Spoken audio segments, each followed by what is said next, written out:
함께 보실 하나님의 말씀은 시편 42편 1절에서 11절입니다. 하나님이여, 사슴이 시냇물을 찾기에 갈급함 같이 내 영혼이 주를 찾기에 갈급하니이다. 내 영혼이 하나님 곧 살아계시는 하나님을 갈망하나니 내가 어느 때에 나아가서 하나님의 얼굴을 배울까.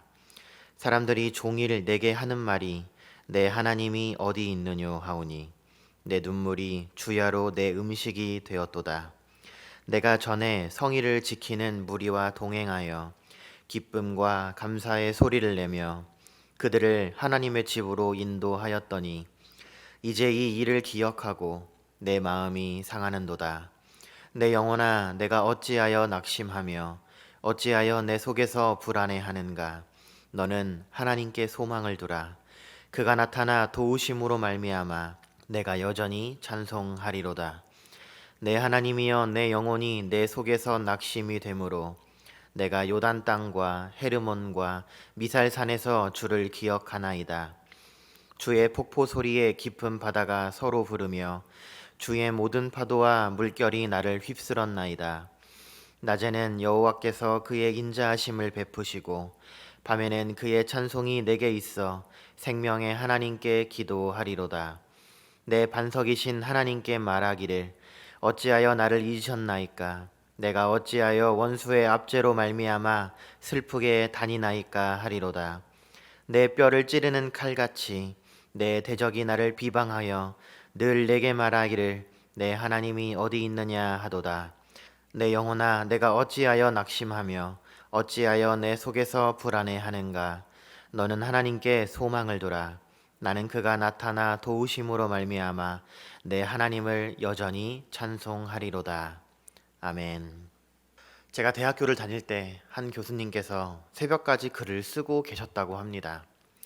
그런데 글을 쓰고 있는 도중에 밖에서 갑자기 쾅 소리가 났는데 무슨 교통사고가 나는 것처럼 큰 소리가 났다고 합니다. 그래서 주차장에서 사고가 났나 해서 창문을 열고 밖을 살펴봤는데 아무것도 없었다고 그럽니다. 그래서 그게 무슨 소리일까 잠시 생각을 했는데 불현듯 갑자기 드는 생각이 누가 뛰어내렸나? 라는 생각이 들었다고 합니다. 그러고는 잠시 잠에 들었다가 새벽 기도에 가시려고 일어났더니 밖이 굉장히 시끌벅적했다고 해요. 보니까 13층에서 아이 둘을 둔 젊은 여자가 뛰어내려서 자전거를 세워놓는 그 지붕으로 떨어진 겁니다. 이 목사님이 한 아파트에서 8년 정도를 사셨는데 이런 사건을 2번이나 경험했다고 합니다. 성도님들, 사람들은 이런 사건을 보면 저 사람이 얼마나 살기 어려웠으면 그런 극단적인 생각을 했을까라는 그런 생각들을 합니다. 그러나 그게 아닙니다.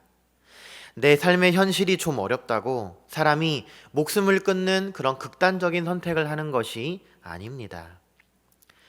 사람이 인생이 어려울지라도 그 인생이 고난이 계속된다 할지라도 그 인생에 살아갈 소망이 있다면 그 인생 견딜 수 있습니다.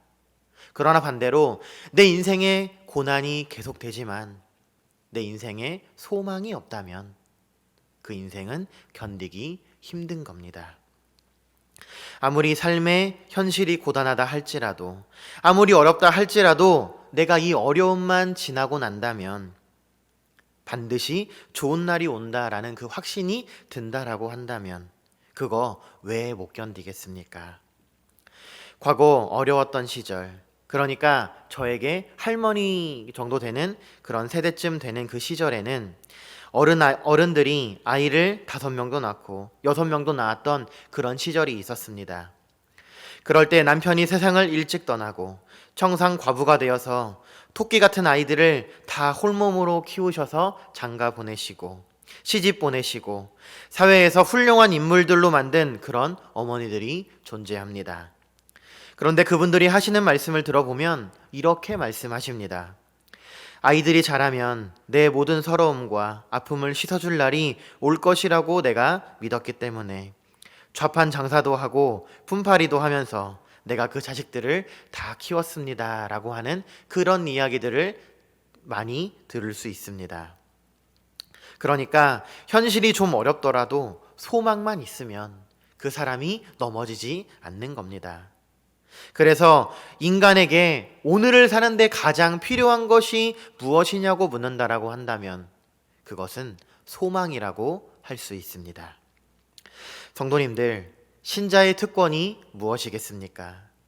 우리가 살아계신 하나님을 믿는데 세상 사람들이 알지 못하는 소망이 우리 마음에 없다면 도대체 신자가 가진 특권이 무엇이겠느냐 하는 겁니다. 저는 이런 생각을 해봅니다. 예상치 못하게 사고로 갑자기 죽는 사람이야.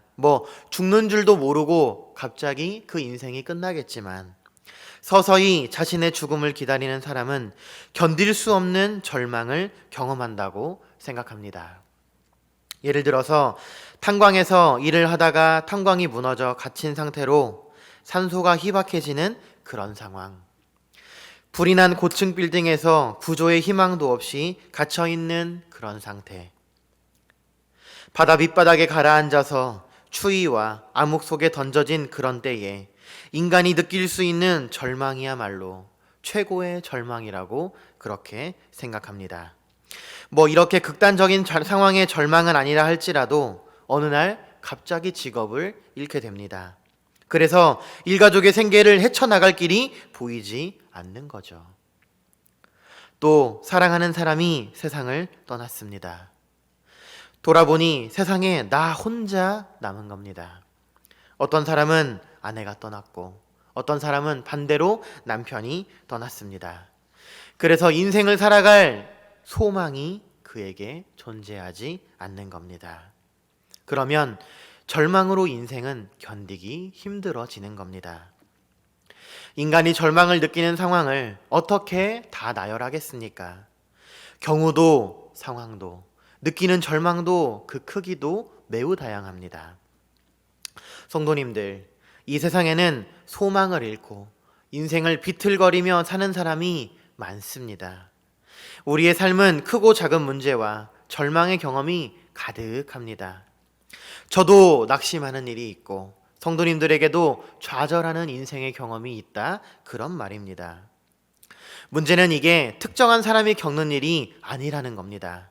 누구에게나 다 있는 그런 일이라 하는 겁니다. 그런데 이렇게 낙담하는 일을 경험할 때 우리는 어디에 마음을 두고 무엇을 생각해야 할지 우리의 삶과 우리의 신앙의 기준인 성경을 통해 잘 배워야 한다라고 하는 겁니다. 낙담하는 일을 겪을 때 가장 큰 문제는 한 줄기의 소망만 있으면 내가 견디겠는데 그 한 줄기의 소망을 내가 찾을 수 없다라고 하는 겁니다. 그 소망이 실현의 가능성이 없어도 사실 괜찮습니다. 오늘 이 힘겨운 시간을 넘길 수 있는 한 줄기의 소망만 있으면 되는데 그 한 줄기의 소망이 나에게 없다라고 하는 겁니다. 오늘 본문에서 시편의 기자 역시 절망 가운데서 심하게 낙심하는 것을 볼 수 있습니다. 그가 무엇 때문에 낙심하는지는 본문에서 설명하지 않고 있기 때문에 사실 잘 모릅니다. 그러나 한 가지는 분명한데 저자가 이토록 낙심하고 좌절했던 그 일이 생각지 못했던 순간에 자기에게 찾아왔다라고 하는 것은 분명합니다. 아마 이런 일을 당하고 난 다음에 내 인생에 이런 일이 생길 줄 몰랐다고 그렇게 말했을지도 모릅니다. 그만큼 갑작스럽게 이 일이 오늘 저자에게 찾아온 겁니다. 성경학자들은 대개 본문의 저자가 다윗이라고 봅니다. 다윗은 아들이었던 압살롬의 반역으로 왕좌에서 쫓겨났습니다. 그리고는 제대로 준비도 하지 못한 채 예루살렘을 황급히 빠져나와 광야로 도망치던 그때의 심정을 생각하고 지은 시라고 학자들은 생각합니다. 오늘 우리가 읽었던 본문 4절에 보시면 이렇게 적고 있습니다. 이제 이 일을 기억하고 내 마음이 상하는도다 그랬습니다. 오늘 본문에서 이 상한다라고 하는 말이 문자적으로 물이 땅에 쏟아진다라고 하는 말입니다. 이게 아주 상징적인 표현인데 말하자면 사람이 낙심할 때 그 마음이 땅에 쏟아진다라고 표현을 하는 그런 정도의 이 마음을 생각해 보시면 되겠습니다. 저자가 생각한다는 이 일이 무슨 일인지 정확하게 모르겠지만 한 가지는 분명합니다. 과거 한때 자신이 누렸던 인생의 행복입니다. 그 말이 지금 과거에 그가 회상하는 그 일이 인생에서 행복했던 한순간을 생각하고 있음이 틀림없습니다. 오늘 이 본문을 보면 내가 이 일을 생각하고 라고 되어 있는데 그 이유가 무엇이냐면 과거 행복했던 그때와는 너무나도 분명하게 대조되는 오늘 현실을 바라보고 있기 때문입니다. 현재의 고통과 상실을 그가 생각하고 있자면 과거와 대비되는 이 모습 때문에 그가 너무나 마음이 아픈 겁니다. 그러니까 지금 자기가 처해 있는 현실은 너무나도 비참하고 너무나도 잔인하고 고통스럽게만 느껴지는 겁니다. 과거와 비교하면 할수록 더욱더 비참하고 고통스러운 겁니다. 그때가 사실 너무 좋았거든요. 그런데 그때로 돌아갈 수가 없는 겁니다. 그것이 내 인생에서 가장 좋은 때였다라는 그것을 일찍 알았더라면 얼마나 좋았겠습니까? 더 감사했고 더 감사하면서 그렇게 하나님의 은혜를 누렸을 텐데 그때는 그게 내 인생에서 황금기였다라는 사실을 그가 몰랐다라고 하는 겁니다. 우리 역시 과거의 삶을 돌아보면 정말 그때가 좋았지. 그때가 정말 좋았지 라고 생각하는 그때가 있습니다. 본문의 저자 역시 그런 그 시절을 회상하고 있는 겁니다. 그런데 그 과거가 오늘 나의 현실과 비교하면 내 현실이 너무나도 비참하고 너무나도 고통스럽다라고 하는 겁니다. 너무 잔인하고 견딜 수가 없다라고 하는 겁니다. 그러니까 오늘 시편의 저자가 낙심하는 첫 번째 이유가 무엇이냐면 바로 상실이라고 하는 겁니다. 그가 무언가를 잃어버렸습니다. 행복을 잃었고 건강을 잃었고 사랑하는 사람을 잃었습니다. 그래서 그가 이렇게 좌절하는 겁니다. 성도님들, 우리가 인생에서 겪을 수 있는 아픔 중에 하나가 무엇이냐면 바로 이 상실이라는 아픔입니다. 오늘 본문의 저자 역시 우리처럼 인생의 한때를 살다가 이 상실의 문제로 낙심하고 힘들어하고 있는 겁니다. 저희 학교 교수님께서 알고 계시는 집사님의 가정 이야기를 해주신 적이 있습니다. 이 집사님의 이 네 분을 생각하면 이분들이 마치 성경에 나오는 브리스길라와 아굴라 같은 분들이라고 표현을 할 정도로 정말 착하고 성실하신 분들이라고 그렇게 말씀하셨습니다. 유학 생활을 하는 동안에도 학비를 도와주셨고 기도도 많이 해주신 그렇게 고마운 분들이라고 하셨습니다. 그리고 유학 생활을 마치고 한국으로 들어와서 그분들이 신앙생활하는 교회에 초청을 받아 집회를 가신 일이 있다고 합니다. 그리고 저녁 식사를 대접해 주셔서 약 20년 만에 같이 식사도 하고 소식도 주고받으면서 이야기를 하는데 그 자리에서 정말 마음 아프고 안타까운 이야기를 들으셨다고 합니다. 이분들이 딸 하나, 아들 하나를 두었는데 이 큰딸이 겨울 수련회를 다녀오고 난 다음 피곤해서 혼자 집에서 잠이 들었다고 합니다. 그런데 그만 전기장판에서 불이 났다라고 하는 겁니다. 그리고는 불이 난 집에서 나오지 못해 그 딸이 그만 세상을 떠나고 말았다라고 하는 겁니다. 그런데 그 딸아이가 죽은 다음 날이 대학교 입학식인 겁니다. 그 힘겨웠던 고3 시절이 다 지나고 원하던 대학도 합격했고 그래서 가벼운 마음으로 교회 수련회를 다녀왔다가 피곤해서 혼자 잠이 들었는데 방에서 불이 났고 빠져나오지 못해 그만 세상을 떠나고 말았습니다.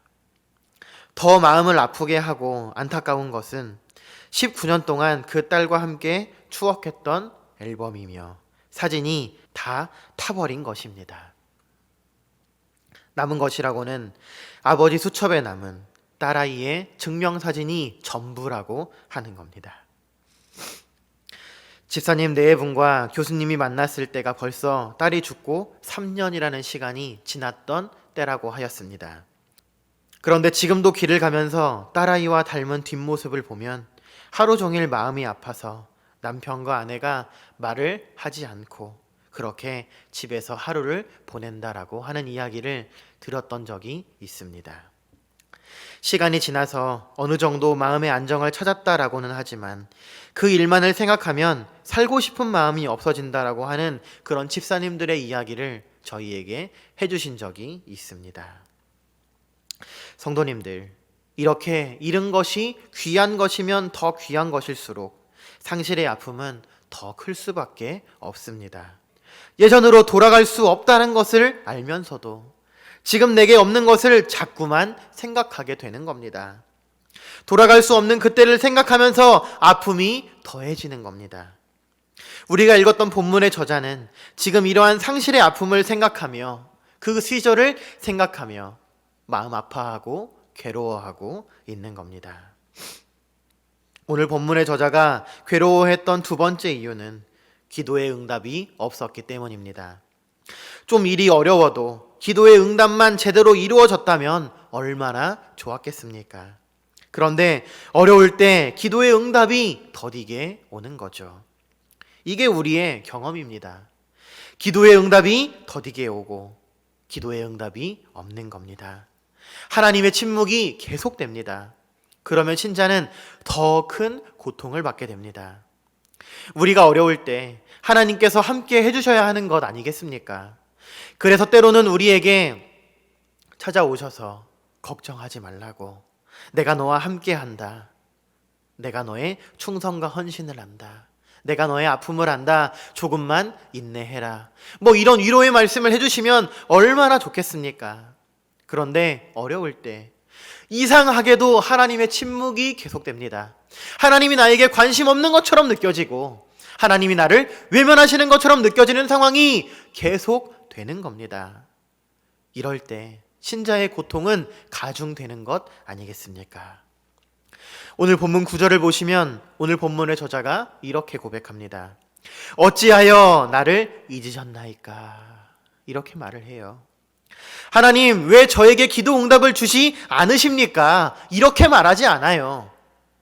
그러니까 기도의 응답이 없는 것은 이미 지나간 상태이고 이제는 하나님께서 나를 잊으셨다라는 그런 생각이 들 정도로 상황은 그렇게 어려워졌다라고 하는 겁니다. 하나님께서 나를 잊으신 것이 아니라면 이토록 기도 응답이 없을 수는 없다라고 지금 말하고 있는 겁니다. 여기서 있다라고 하는 말은 단순하게 망각하다라는 그런 말이 아닙니다. 여기서 있다라고 하는 말은 하나님이 나를 버리셨다, 혹은 하나님이 나를 미워한다라고 하는 의미가 더 강한 말이라고 할 수 있는 겁니다. 기도의 응답이 너무 없는 탓에 하나님이 나를 미워하고 하나님이 나를 버리셨다라는 생각이 들 정도의 그런 지경에 이르렀다라고 하는 겁니다. 때로는 하나님께서 나를 버리신 것 같은 그런 느낌을 받을 때가 있다라는 것을 기도 생활을 해보신 분들이라면 아마 이해하실 겁니다. 또 2절에 보시면 내 영혼이 곧 생존하시는 하나님을 갈망하나니 그랬습니다. 여기서 갈망한다라는 말을 썼는데 이 말을 과거형으로 사용하였습니다. 그러니까 무슨 말이냐면 저자가 지금 무엇인가 하나님께 기도했는데 그 시간이 조금 된 것이 아니라 아주 오래되었다라고 하는 그런 말입니다. 오랫동안 저자가 기도했다라는 사실을 주변 사람들이 다 안다는 겁니다. 주변 사람들이 아는 것을 이제는 넘어서서 더 나아가 저자가 오랫동안 기도하기는 했지만 응답받지도 못했다라는 사실을 그들이 이제 다 아는 겁니다. 그래서 자기를 조롱하는데 그 조롱하는 소리가 칼처럼 날카로웠다라고 하는 겁니다. 저 사람은 하나님이 버린 사람이야. 이제는 끝장났어. 이제 저 사람은 회복되지 않아. 그런 말들이 자기에게 칼처럼 찔러 온다라고 하는 겁니다. 뒤에서 수근거리는 그 소리가 마치 뼈를 찌르는 칼처럼 날카롭고 그래서 아팠다라고 하는 겁니다. 그래서 하나님의 기도 응답을 기다리는 그 심정을 본문 1절에 보시면 뜨거운 광야에서 물을 찾는 한 마리 짐승을 비유해서 표현하고 있는 겁니다. 하나님이여, 사슴이 시냇물을 찾기에 갈급함 같이 내 영혼이 주를 찾기에 갈급하나이다 그랬습니다. 사슴이 물을 찾아서 뜨거운 광야를 걸어가는데 물을 찾지 못하면 이 사슴은 결국 죽게 됩니다. 그런데 오늘 본문에 보시면 이 사슴이 물을 찾았는지 찾지 못했는지에 대해서는 말하지 않습니다. 왜냐하면 자기의 처지가 이 사슴과 같기 때문입니다. 하나님의 응답이 아니면, 하나님의 은혜가 아니면 절망 가운데서 이 사람은 죽어야 하는 겁니다. 다시는 회복할 수 없는 겁니다. 그만큼 하나님의 응답을 간절히 기다렸지만 하나님의 응답이 나타나지 않는 것처럼 보여서, 하나님이 자신에게 관심도 없는 것처럼 보여서 그만큼 그 마음이 더 절망했던 겁니다. 사람이 절망하게 되면 가장 먼저 품게 되는 생각이 하나님으로부터 내가 벌어졌다라고 하는 그 생각입니다. 사실 사람들이 나를 버린 것은 괜찮습니다. 내 친구가 나를 버리고 배신한 것은 괜찮습니다. 그런데 하나님도 나를 버리셨다라는 생각을 하게 되면 그것은 우리가 인생에서 추락할 수 있는 가장 밑바닥이라고 할 수 있는 겁니다. 그렇게 되면 나에게는 더 이상 소망이 없는 겁니다. 성도님들, 거기에 얼마나 깊은 좌절과 절망이 있겠습니까? 우리 주위에도 이런 생각을 갖고 사는 사람들이 많습니다. 남에게 말을 하진 않을지라도 하나님은 나를 버리셨다, 그렇게 생각하며 그런 상처를 끌어안고 살아가는 사람들이 분명히 존재합니다. 그러나 우리는 이 사실을 기억하셔야 합니다. 성경은 하나님을 우리에게 소개하실 때 사랑의 하나님이라고 그랬습니다. 자비의 하나님이라고 그랬고 위로의 아버지라고 소개하고 있습니다. 그런데 기도하면서 기도 응답이 없으면 하나님이 그런 사랑의 하나님이 아닌 것처럼 느껴집니다.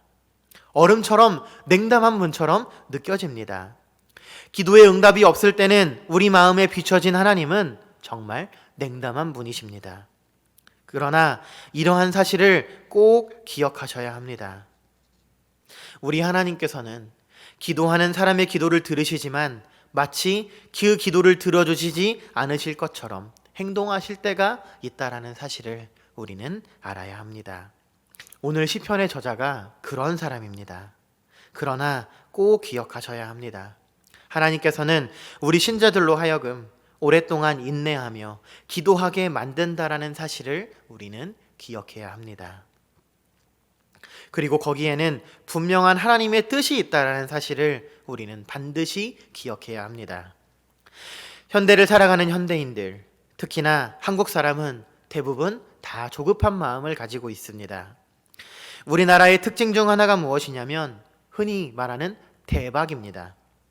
뭐든 한 방에 끝을 내야 하는 거죠. 일확천금, 단기 완성, 이런 말들이 우리 주변에 있잖아요. 신문 광고에도 보면 3개월만 투자하십시오, 당신의 귀가 열립니다 라고 하는 그런 광고들이 너무나 많습니다. 그러나 그거 되겠습니까? 그거 그렇게 쉽게 되는 것 아니지 않습니까?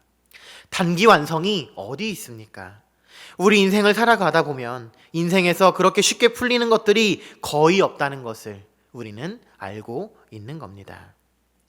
성경을 보시면 하나님께서는 언제나 자신이 사용할 사람을 오랜 기간 동안 철저하게 훈련받도록 하셨습니다. 요셉은 하나님께서 사용하시기 위해 13년 동안 감옥살이도 하게 하셨고 종살이도 하게 하셨습니다. 모세는 40년 동안 광야에서 익명의 세월을 보냈습니다. 또 모세의 후임자였던 여호수아는 모세의 시종으로 40년 동안 광야에서 모세를 섬기게 하셨습니다. 하나님께서 한 사람을 쓰시려고 작정하시면 할수록 기다리는 시간이 더욱더 긴 것입니다. 성도님들, 우리가 기도하면서 하나님의 기도 응답을 기다려야만 하는 이유가 있는데요. 그 첫 번째가 무엇이냐면 하나님께서는 자신의 계획대로 움직이시는 분이기 때문에 우리가 원하는 시간에 응답하는 분이 아니라라고 하는 겁니다. 우리는 우리가 원하는 때가 다 있고, 우리가 판단하는 때가 있고, 우리가 생각할 때, 이때가 정답이라고 생각하는 그때가 존재합니다. 그래서 기도할 때 하나님, 이때 응답해 주시지 않으면 안 됩니다. 이때 응답해 주셔야만 합니다. 이때가 지나면 하나님 너무 늦습니다 라고 하는 그때가 있다는 겁니다. 그런데 하나님께서는 그런 것에 구애받는 분이 아닙니다. 하나님은 자신의 계획대로 움직이시는 겁니다. 그래서 하나님의 시간표대로 우리가 맞춰야 하는 겁니다. 하나님께서 우리로 하여금 오랫동안 기도하게 만드시고, 기도하는 중에 환경도 바꾸시고 사람도 모으시고 우리에게 필요한 그 응답을 주실 수 있도록 그렇게 역사를 움직이시는 겁니다. 그래서 오랫동안 인내하며 기도하는 사람은 이런 하나님의 역사하심을 눈으로 볼 수 있는 감격을 체험할 수 있는 겁니다. 오랫동안 기도하는 두 번째 이유는 그 기다림을 통해서 우리가 하는 기도의 진정성을 확인할 수 있기 때문입니다. 내 기도가 얼마나 참되냐 하는 것은 내가 기도하며 인내하는 중에 드러납니다. 우리가 진정으로 원하는 소원, 하나님께서 우리 마음에 주시는 소원은 인내와 끈기를 통해 입증될 것이기 때문에 우리가 오랫동안 기도하면서 우리 스스로 확신할 수 있는 겁니다. 세 번째로, 우리는 오랫동안 기도하면서 하나님과의 깊은 영적 교통을 나눌 수 있기 때문입니다. 우리는 기도하면서 하나님의 손에 무엇인가를 받으려고 하는데, 하나님은 우리의 영적인 성장과 거룩하게 되는 것이 하나님의 주된 관심사입니다. 그래서 한 번이라도 하나님을 더 만나고 은혜를 주시고 영적인 교통을 나누시려고 우리에게 끊임없이 기도하게 만드시는 겁니다. 데살로니가전서 4장 3절에 보시면 이렇게 말씀하십니다. 하나님의 뜻은 이것이니 너희의 거룩함이니라 그러십니다. 우리가 무엇을 얻기 위하여 한 번이라도 더 하나님께 나오는 것을 원하시는 겁니다. 이렇게 함으로써 우리로 하여금 하나님의 형상을 닮게 만드시는 겁니다. 그래서 기도하면서 절대로 낙심하거나 뒤로 물러서서는 안 되는 겁니다. 누가복음 18장 1절에서 주님께서는 항상 기도하고 낙심하지 말아야 한다고 그렇게 말씀하고 계시는 겁니다. 성도님들, 우리가 잘 알고 있는 요한복음 11장 6절에 보시면 이렇게 말씀이 나와 있습니다. 예수님이 사랑하시는 친구 나사로가 죽었다 함을 들으시고 그 계셨던 곳에서 이틀을 더 계셨다라고 말하고 있습니다. 빨리 가도 모자랄 판에 주님은 이틀을 그곳에서 더 계셨다라고 말씀하고 있는 겁니다. 예수님께서 나사로가 살던 집에 갔을 때는 결국 나사로가 죽은 뒤였습니다. 우리는 이 일의 결과로 나사로가 다시 살아났다라는 것을 알아서 별 생각이 없지만, 당시 사람들은 주님을 생각할 때 정말 매정한 분으로 생각했을 겁니다. 주님께서 그토록 아끼셨던 나사로가 이제 죽게 되었다라고 하는데 빨리 가시지 않고 그곳에 이틀을 더 유하셨으니 사람들이 생각할 때는 주님을 정말 매정한 사람으로, 냉랭한 사람으로 생각했을 것이라고 하는 겁니다. 주님에게는 놀라운 계획이 있었지만 주님께서는 그 일에 별로 관심이 없으신 것처럼 행동하셨고 침묵하셨는데, 우리는 그러한 모습만 보고 빠르게 판단하여 절망하는 겁니다. 놀라운 계획이 있으셨고 영광을 나타내는 뜻이 거기 있었지만 우리는 그것을 보지 못하므로 우리는 하나님이 나를 버리셨다라고 그렇게 말하고 판단하는 겁니다. 현재 우리가 처해 있는 상황이, 그 현실이 다 표현할 수 없을 정도로 어렵고 괴롭고 힘든 나날의 연속입니다. 각자가 처해 있는 상황이 너무나도 다양하기 때문에 일일이 나열할 수는 없지만 어려운 상황이라는 것, 그리고 현실의 어려움이 마음을 힘들게 만들고 그것이 해결되지 않는 까닭에 결국에는 우리의 신앙까지도 흔들고 있다는 것을 우리는 잘 알고 있습니다. 그러나 현실만으로 하나님을 판단하고 하나님께서는 우리 인생에 관심이 없으시다고 말하거나 나를 버리신 것이라고 생각하는 것을 조심하셔야 합니다. 이것들이 다 지나가고 만나게 될 그때에는 우리는 다시금 고백할 것이기 때문입니다. 이건 역시 하나님의 뜻이었구나. 하나님께서는 우리를 사랑하셨구나. 우리의 인생의 경험이 그러한 것 아니겠습니까? 지나온 날들을 돌아보면 우리 인생에 어려운 일들이 많았고, 정말 이것이 끝나지 않으면 내 인생이 정말 끝날 것 같은 그런 인생의 경험들이 많았습니다. 또 그때 하나님께 기도하였던 그 심정을 돌아보면 하나님께서는 바로 응답하지 않으셨고, 우리를 기다리게 하셨고, 인내하게 하셨고, 하나님께 오랫동안 부르짖게 만드셨다라는 것을 우리는 알고 있습니다. 우리가 겪고 있는 이 상황 역시 마찬가지입니다. 어려움의 크기는 다를지라도, 상황의 모습은 다를지라도 하나님은 우리로 하여금 기도하게 하시고 기다리게 하시는 겁니다. 그리고 이 모든 역사를 하나님의 뜻대로 움직이셔서 우리로 하여금 하나님의 사랑을 체험하게 만드시고, 하나님께서 우리를 여전히 사랑하고 계시는 그 사랑의 하나님임을 우리에게 보여주실 것이기 때문입니다.